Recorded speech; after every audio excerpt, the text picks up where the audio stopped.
ሚኒስትር ጉዳያት ወጻኢ ኢትዮጵያ ነበር አቶ ስዩም መስፍን ዝርከቦም ለዓለወት መራሕቲ ህወሓት ከም ዝተቀተሉ ንሓላፊ ወፍሪ ሰራዊት ምክልኻል ኢትዮጵያ ጀነራል ተስፋይ አያሉ በመጥቀስ አገልግሎት ዜና ኢትዮጵያ ሓቢሩ ኣብቲ ናይ ሎሚ ውግእ ክልተ ለዓለወት መራሕቲ ህወሓት ዝነበሩ አቶ አባይ ፀሃየን አቶ አስመላሽ ወልደስላሰን ከም ዝተቀትሉውን እቲ ጀነራል ጠቂሱ ይኹን እምበር እቲ ዜና ብወገን ህወሓት ይኹን ዝኾነ ነፃ አካል ኣይተረጋገፀን ኣቀዲሞም ሓሙሽተ ካብ ለዓለወት መራሕቲ ዝነበሩ ኣቦይ ስብሓት ነጋ ምስ ሓፍቲ ወይዘሮ ቅዱሳን ነጋ አቶ አባይ ወልዱ ምክትል ፕሬዝደንት ክልል ትግራይ ዝነበረ ዶክተር አብርሃም ተኸስተን አምባሳደር አባዲ ዘመን ዝርከቦም ሓያሎ መራሕትን ሰብ መዝን ክልል ትግራይ ኣብ ቀይዲ ምእተዎም ይፍለጥ ብዘይካዚ ሰለስተ ካብ ምክልኻል ዝኸድዑ ዝተባህሉ ናይ ኮሎኔል ማዕረግ ዘለዎም መኮንናት ዝርከቦም ሓሙሽተ ሰብ መዚ ክልል ትግራይ ኣብ ቀይዲ ኣትዮም ከም ዘለዉ እቲ መንግስታዊ ኣገልግሎት ዜና ሓቢሩ ኣሎ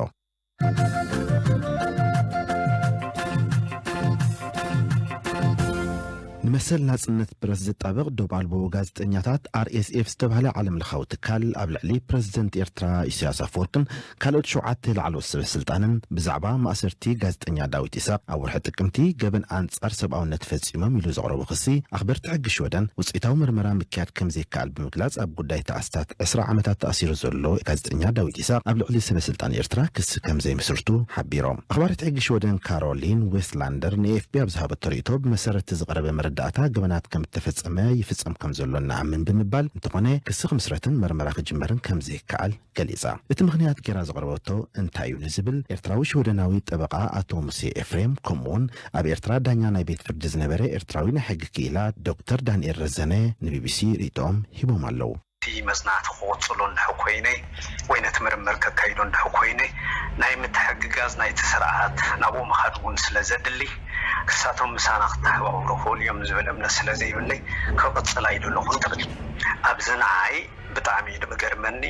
ናሓይ ጥራይ ከይኮነ ነዚ ኩሉ ሕጊ ድተማሃረ ሰብ ብጣዕሚ ዝገርሞ ስለምንታይ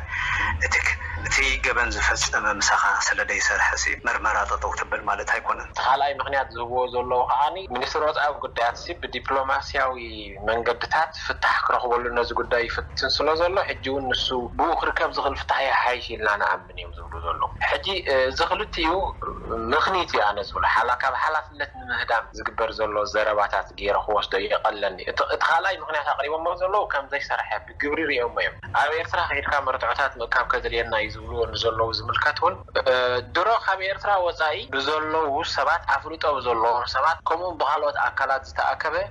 ውሑድ ዘይበሃል መርትዖ ኣሎ ምናልባት እንታይ እዮም ክብሉ ዝኽእሉ ነይሮም ኮንደኾን እቶም ክኽሰሱ ዝደልዩ ዘለዉ ሰባት ክረኽቦም ኣይንኽእልን ኢና ተዝበሃል ከማን ማሓሸቁር ብሓፈሻዊ ዘራርባ ሕሪዮ ከለኹ ትሂቦሞ ዘለዉ ምኽኒት ዕባራ ምኽኒት እዩ የሕዝን እዩ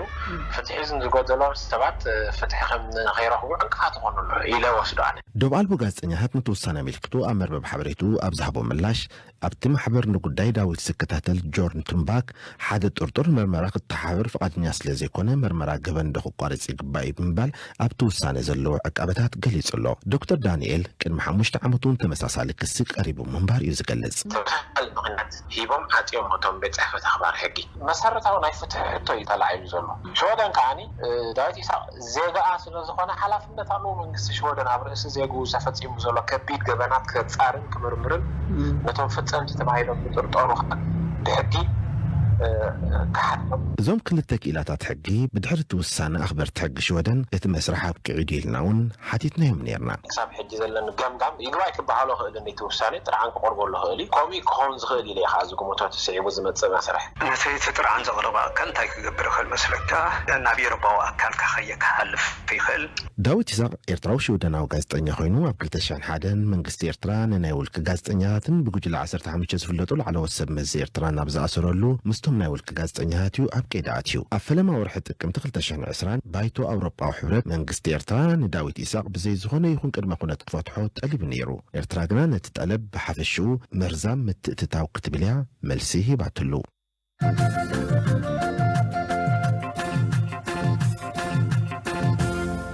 ነፋሪት ውጊ ኢትዮጵያ ዶብ ሱዳን ጥሒሳ ከም ዝኣተወት መንግስቲ ሱዳን ምሕባሩ ሬቶርስ ጸብጺቡ ኣብዚ ጉዳይ ካብ ሚኒስትሪ ጉዳያት ወጻኢ ኢትዮጵያ ምላሽ ንምርካብ ዝገበርናዮ ፈተና ኣይሰመረን እቲ ኣብ ግዛት ሱዳን ዝርከብ ሓረስቶት ኢትዮጵያ ዘልምዕዎ ኣልፋሽጋ ዝበሃል ናይ ሕርሻ መሬት ንዓሰርታታት ዓመታት ንኽልቲአን ሃገራት ከሰሓበን ምጽንሑ እዩ ሃይለ ሳህሉ ተወሳኺ ኣለዎ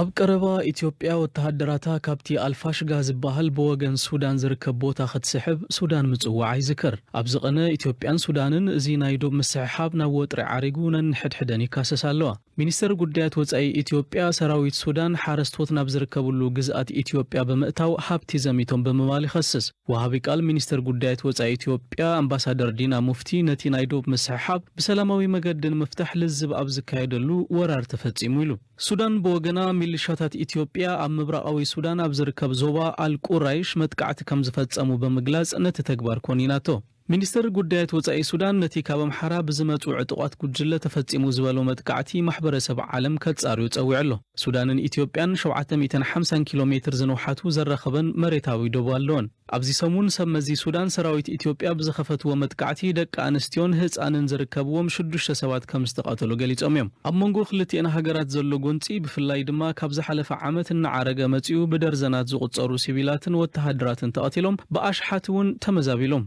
እዚ ጎንፂ ከብቅዕ ቀዳማይ ሚኒስትር ኢትዮጵያን ሱዳንን ዝተረኸቡ እኳ እንተኾነ ዝተኻየዱ ልዝባት ግን ኣይሰመሩን ኣብ ጉዳይቲ ኣብ መጻኢ ካብ ኣፍሪቃ ዝዓበይ መፈልፈሊ ሓይሊ ኤሌክትሪክ ክኸውን ተስፋ ዝግበረሉ ዓብይ ግድብ ህዳሰ ብሸምጋልነት ሕብረት ኣፍሪቃ ኣብ ዝሓለፈ ሰንበት ዝተኻየደ ዘተውን ብዘይስምምዕ እዩ ተበቲኑ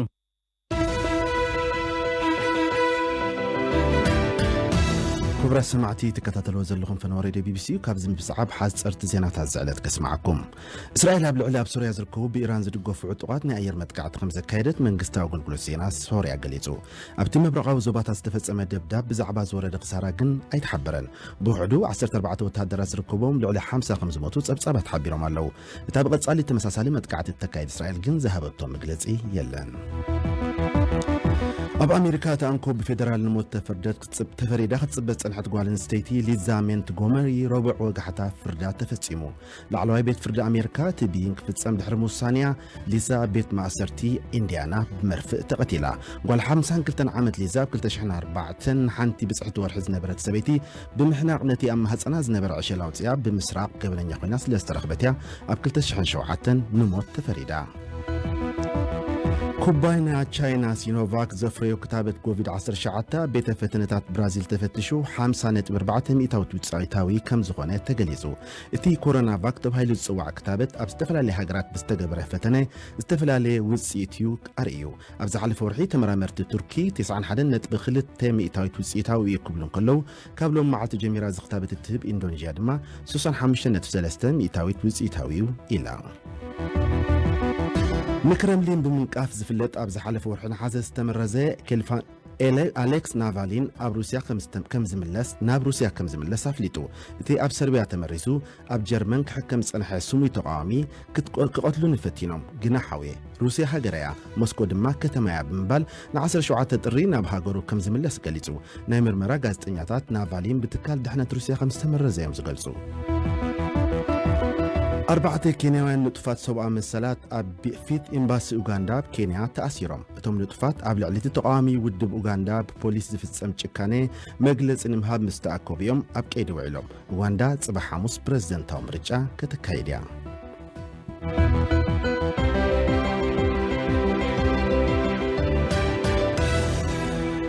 ኡጋንዳ ጽባሕ 14 ጥሪ ፕሬዝደንታዊ ምርጫ ከተካይድያ ኣብ መንጎቲ ካብ 1986 ጀሚሩ ነታሃገር ዝመርሓ ዘሎ ፕሬዝደንት ዩዌሪ ሙሴቬኒን ተቃናቃኒኡ ቦቢ ዋይንን ዘሎ ህዝባዊ ደገፍ ተቀራራቢ ምዃኑ ናይ ሎም ዓመት ምርጫ ፍሉይ ካብ ዝገብሮ ነጥቢ እዩ ኡጋንዳ ብዙሓት ኤርትራውያንን ኢትዮጵያውያንን ዝነብሩሉ ሃገር ስለዝኾነት እዚ ምርጫን ህልው ኩነታት ተሃገርን ብኸመይ ክጸሎም ይኽእል ኣብ ዝብል ዛዕባ ንተቐማጢ ከተማ ካምፓላ ወናኒ ትሬን ኣፕ ሴንተር ከምኡውን መምህር ኔክሰስ ኢንተርናሽናል ዩኒቨርሲቲ አቶ አኽሊሉ ሀብተ ሚካኤል ተወኪስና ያለና እቲ ሃዋሁ ርጉእ እዩ ዘሎ ግን ቁሩፓት ጭንቀት ዝመስል ናይ ስትረስ ዝመስል ምልክታት እውን ኣለዎ ወይ ምክንያቱ ከምቶም ዝሓለፉ ምርጫታት ደይኮነስ ሎሚ ኣብ መንጎቲ ተቃዋሚ ሰልፍን ኣብ መንጎቲ ነቲ ሃገር ነዊሕ ግዜ ክመርሕ ዝፀንሐ ፕሬዚደንትን ዘሎ ህዝባዊ ደገፍ ተቀራራቢ እዩ ዝብል ግምት ስለ ዘሎ ቅድሚ ምርጫውን ብዙሕ أجرجرن هو كاتب تلازم نبرة نحن بزحسب تثبيت قرب ترز قبل قناتات مثل كسب الساعة زخ من البتة بكامبالا خمهلا وكامتن مزنا يمرج أتتحايزو قبل الحساب وإيرتراين إثيوبيان زورة دخنة حدا قطعت قليل لدي من البتة عبد الحل فورحي عبد معخل كتمان بجنا كباب لك فيكتوريا خباب بعد كان سانجا كبالا جلا بزح أجرجرن يرندي حجي بجكاتي ተዛዋሪ ዘሎ ናይ ስነ አእምሮዊ ጭንቀት ወይ ፍርሒ ንሱ ዝዛመድ ናይ ኢኮኖሚ ጸቕጢ ዘይኮይኑ ኣነ ብዝፈለጥኮ ምርጫ ወታ ዝሳሰር ኣብ ኤርትራውያን ወይ ኣብ ካልኦት ኢትዮጵያውያን ዝወረደ ካላዊ ማሕሰይቲ ክሳብ ሕጂ ኣይበጻሕኩና ንግለይ ማለት ምናልባት ኣብ ዝቐረባ ግዜ ምስ ተኣሰር ቢተኣሰር ርግፀኛ ይኾንኩን ግን ኣብ ከባቢ ኢንተበ ኣብ ሓንቲ ፋሚሊ ናይ ኤርትራውያን ኣካላዊ መጥቃዕቲ ብጭፍራ ናይ ሰባት ወይ ሞብ ከም ዝወረደ ኣብ ማሕበራዊ ሚድያ ቢበለኹ እዚ ምርጫ እዚ ነቶም ኣብ ካምፓላ ብፖለቲካዊ ዕቁባ ይኹን ብስደት ወይ እውን ንምብጻሕ ኣብ ካምፓላ ወይ ኣብ ኡጋንዳ ዝርከቡ ስደተኛታት ብፍላይ ከኣኒ ኤርትራውያን ከምኡውን ኢትዮጵያውያን እንታይ ጽልዋ እዩ ክህልዎ እዚ ምርጫ እዚ ስጋብ ክንደይ እዩ ወሳኒ ወይ ለውጢ ክህልዎ ዝኽእል ሕጂ ብዙሕ ዓይነት ጽልዋታት ክንዛረብ ንኽእል ኢና ኢኮኖሚያዊ ጽልዋ ኣሎ ኣካላዊ ጽልዋ ኣሎ ሳይኮሎጂካል ጽልዋ እውን ኣለዎ ንኣብነት ኢሚድየት ድሕሪ ምርጫ እቲ ኢኮኖሚ ናይቲ ሃገር ብመጠን ስለ ዝዝሕል ብዙሓት ኤርትራውያን ኣብ ቢዝነስ ናይቲ ዓዲ ብንጥፈት ስለ ዝዋሱ ቢዝነሶም ብኣወልታ ክጽሎ ከም ዝኽእል ክትግምት ትኽእል ኢኻ ካልእ ምናልባት እቲ ምርጫ ውፅኢቱ ምስተነግረ እቲ ሃገር ከመይ ይሕዞ እቲ መንግስቲ ከመይ ይሕዞ ወይ እቲ ተቃዋሚ ሰልፊ ከመይ ይሕዞ ንሪኦ ነገር እዩ ግን ንሕዳ ናብ ጎነፅ ወይ ናብ ናዕቢ ተኸይዱ ኣብኡ ከይተስፋ ንገብር ግን ምስቲ ብዝሒ ዘሎ ናይ ኤርትራውያን ወይ ናይ ካልኦት ኢትዮጵያውያን ምናልባት ኣብ ሓደ ሰባት ገለ ነገራት ክጎድእ ማለት ገለ ምጉዳእቲ ከጋጥም ይኽእል እዩ ኢልካ ክትሓስብ ትኽእል ካልእ ሳይኮሎጂካል ስትረስ እውን ገብር እዩ ምክንያቱ ምርጫ ክኸውን ከሎ ናይ ኣኽበርቲ ጸጥታ ህልውና ጎደናታት ብዙሕ ኣሎ ናይ ዱራዓት መኻይን ናይ ወታደራዊ ምንቅስቓስ እቲ ከተማ እውን ቁሩብ ፀምፅም እዩ ዝብል ብምሉኡ ንሕና ከም ኤርትራውያን ኣብቲ ምርጫ ወላ ሓንቲ ኢድ ክህልወና ርእይቶ ክህልወና ይግባእ ግን ሰላም ነቲ ሃገር ክንምንየሉ ግን ናይ ብሓቂ ዝግባእ ኮይኑ ይስማዓኒ ንእግሪ መንገድኻ ነቲ ኣብ ካምፓላ ዝቕመጥ ህዝቢ بعبيتهم سدتنياتات إيرتراويان إثيوبياويان مزمرج أتتحيزو انتي عينت ጥንቃቄታት እዮም ክገብሩ ዘለዎም ስጋብ ነገራት ድረጋግኡ ሞያው ማዕደኻ እኹል ለኻኽትብ ዋሕጅቲ ማሕበረኩም ኤርትራውያን ኣብ ዩጋንዳን ከምኡ ከዓ ኣብ ገለ ማሕበራዊ ሚድያ ዝነጥፉ ቅዱሳት ኤርትራውያንን ተደጋጋሚ ግዜ ኣብ ሶሻል ሚድያ እንዳወፁ ብዙሕ ኣገዳሲ ምክርን ሓበሬታን ክህቡ ቀኒዮም ብጣዕሚ ዝነኣድ እንቅስቃስ እዩ ኣብ እዋን ምርጫ ሕጂ ካብዚ የድሊ ፍርሕን ምስ እምባርን ክንቁጠብ ኣለና ዝተኻለ መጠን ኣብ ገዛና ምስ ፋሚሊና ምስ ኣዕሩኽትና ሕጉስ ግዜ ክንሕልፍ ክንፃር ክንክእል ኣለና ካልእ ኣብ ክንዲ በበይንኻ ክትባብልካ እንተ ፅናሕካ ፅቡቅ ኮይኑ ዝረአየና ካልእ ኣብቲ ውፅኢት ናይቲ ምርጫ ምስቶም ደቂ ተዓዲ ዝኾነ ይኹን ነቲ ምርጫ ዝምልከት ነገር ክሶዳ እሞ ከምዚ እንድዩ እዚ ከዓ ከምዚ ክገብር ክእል እንዲልካ ዘየድሊ ሕቶታት ዘይምሕታት ምክንያቱ ንሕና ኣብቲ ምርጫ ይፀልወና እምበር ብቐጥታ ይምልከተናን እዩ ካልእ እቲ ውፅኢት ምስ ተመርፀ እውን ብዛዕባኡ ሶሻል ሚድያ ናይ እንቋ ሓጎሰና ወይ ካልእ እውን ክኸውን ይኽእል ርእይቶ ዝኾነ ይኹን ዘይምሃብ ብፍላይ ብእንግሊሽ